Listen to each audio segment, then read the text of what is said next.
Hi there. I'm not up on my kitties. Um, I was wanting a jaguar. I don't think that's what this is. Maybe it's a cougar, a mountain lion.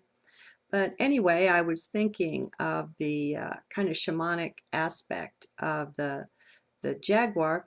This is just some little ideas that I came up with as a pondering on time.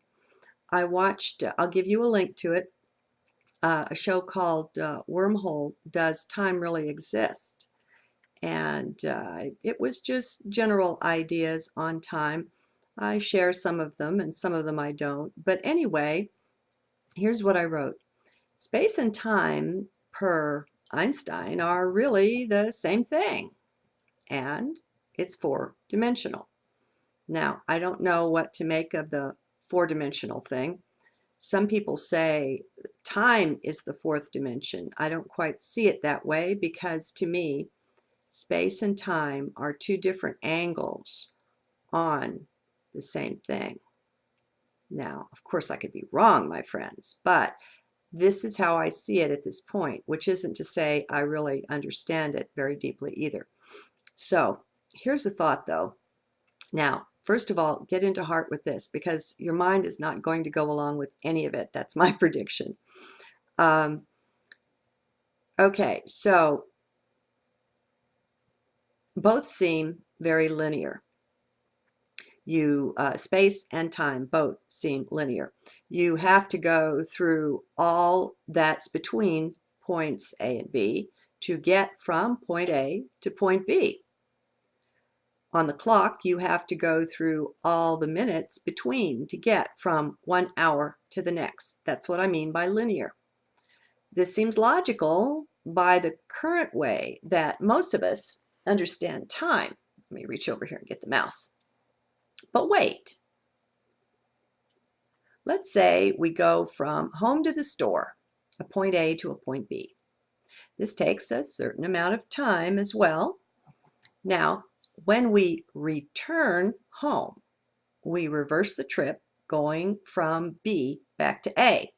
Shouldn't time reverse as well? Doesn't that seem logical?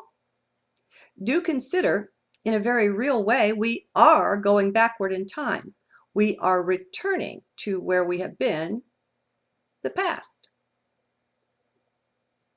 There's one little pretzel, the noggin.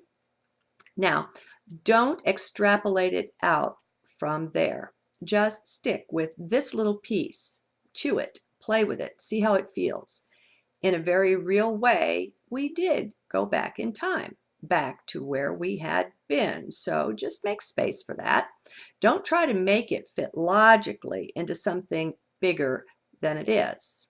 Don't generalize it, in other words. Do what you can to keep the mind out and let the heart ponder. The heart is much less limited than the mind where all those beliefs are stored. You see, by going into heart, you really can step out of those beliefs, of being dominated by them. Okay, now don't generalize it. Just make friends with this one instance to get the sense of it, the feel of it. Going backwards in space, retracing our steps, is going backwards in time when viewed this way. While you're getting used to that one, tuck it away for a bit. Consider this. With all of space existing right now, so must all of time. They are really different angles or aspects of the same thing, and thus we have simultaneous time. Anything space is, time must be also. Just like space is spread out, though, so is time spread out. Stay in heart. Actually, the two are inseparable. Remember, different faces on the same thing. Thus, you will find, as a for instance, any place, I'll pick Rome. In Rome, all the moments of time that ever occurred there are there, recorded in some way in the place itself is the record of every moment ever experienced there, everything that happened.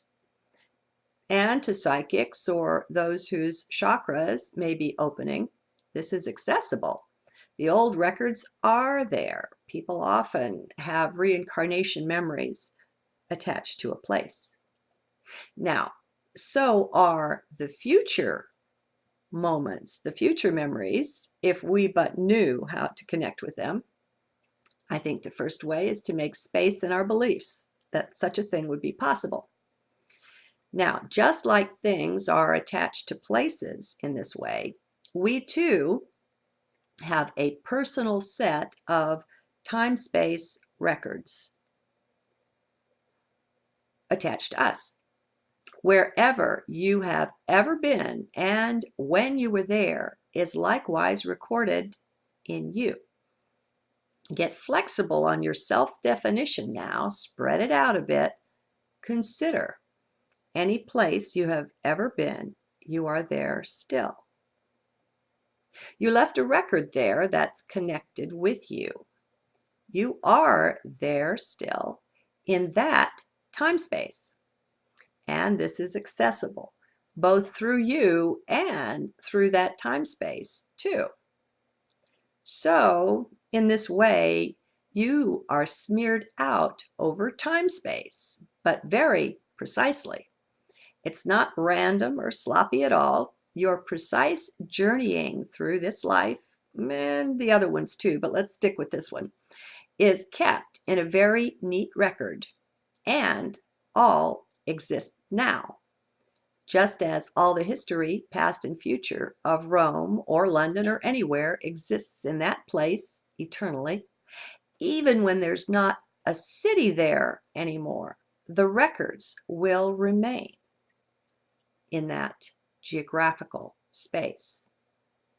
So far, we've toyed with all the times in one space, but if the two, time and space, really are equal or perhaps even aspects of the same thing, then the reverse should work as well. So, what about all the spaces in the one time? Will that work? Sure it does, if we just consider that even though we're not currently in each of the places that exist, wherever they exist, we are confident that right this minute all those places do exist. Thus are all the spaces also recorded in time. Now, this was just a little jaunt, something I like to play with. So I hope you enjoy it as well. See you again soon.